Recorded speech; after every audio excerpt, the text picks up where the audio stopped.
Hello, everyone. Once again, this is Rob. Welcome back to Media Awareness and sort of a general video. My thoughts on the unfortunate loss of Ozzy Osbourne yesterday at the age of 76. If you weren't aware, he passed away. So I want to give my thoughts on that in this video and some of his material that I feel doesn't get enough attention as well. Before I do that, though, a reminder the fundraiser continues. For those of you new to my channel or unaware, I am a disabled individual and I use a motorized wheelchair slash scooter all day, every day for my independence, and I need your help. My insurance will not cover anything with regard to my scooter, as they view it as a quote luxury item, end quote, despite the fact that I am unable to walk whatsoever, in addition to being unable to use any other type of scooter or power chair, or even a standard wheelchair for that matter, as I only have limited dexterity in one hand. In addition to that, I do not have a backup scooter or wheelchair to rely on at the current time. So if this scooter should malfunction, as it did a few months ago, I will yet again be a fish out of the water, a scenario I want to avoid at all costs. With that stated, below the title of this video in the description below, as well as in a separate section below the information pertaining to this video, you can find a spot fund link. It is a fundraiser, it's easy to contribute, takes a few seconds, and any and all help is welcome. I cannot stress that enough. Even $5 or $10 can make all the difference in the world, and you can even contribute anonymously. The purpose of the fundraiser is to both assist me with the ongoing refurbishing of my existing scooter, as well as to help me save for the purchase of a new scooter. I came up with these conclusions following the situation as alluded to a moment ago, whereby I had to rely on family and friends to push me around my own home, severely limiting my independence, but also really giving me that long overdue wake up call that I need a backup plan, and that backup plan is to have a brand new scooter to use moment to moment, day to day, every day, and my existing scooter waiting in the wings to be used if necessary, when necessary, completely refurbished like new. So, as stated, please do what you can. I'd really appreciate it.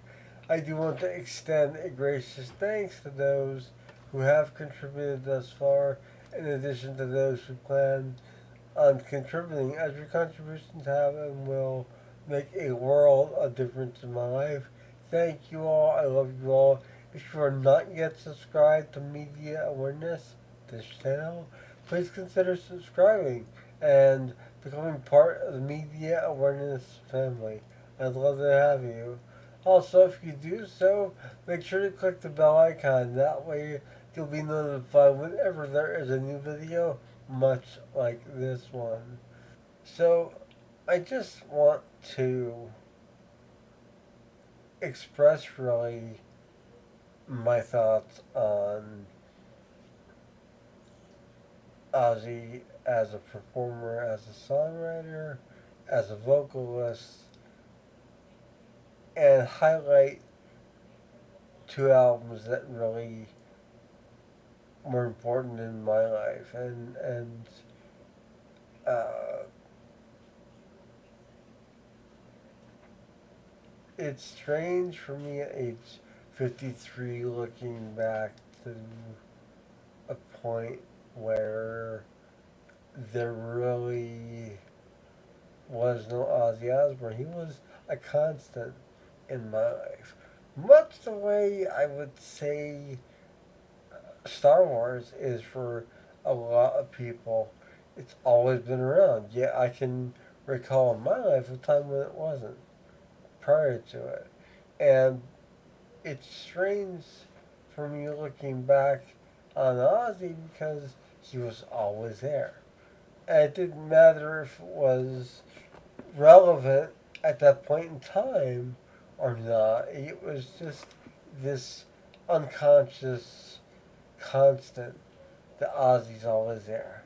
And now he's not. And it's really kind of strange to think about and process and along those lines because how does it happen?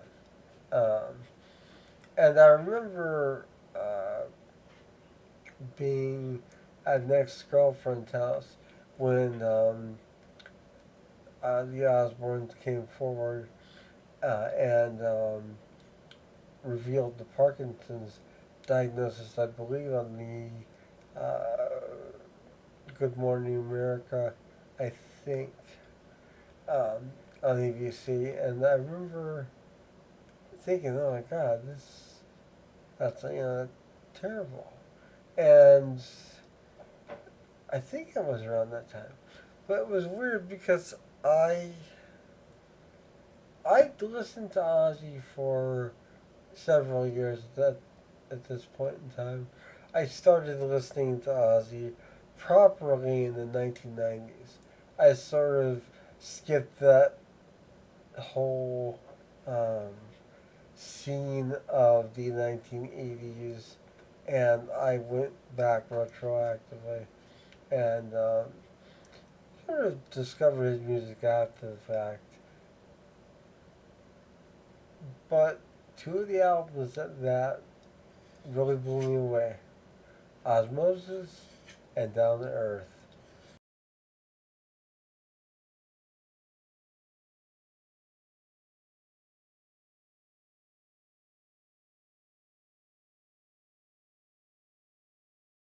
These albums are just sublime. And it's not every day that you get an album with a solid runtime of songs that are perfect, in my opinion. But these two albums have that going for them. And they are my personal favorite Ozzy Osbourne albums. I'd love to know what your favorite Ozzy Osbourne album is, and then love if you could put that in the comment section. I'm curious. I was fond of No More Tears, and I was also fond of uh, Scream when that came out, roughly 2009 or so, 2000, late part of the early 2000s.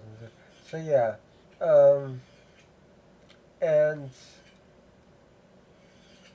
yet I still go back to Down to Earth and Ozzmosis most. And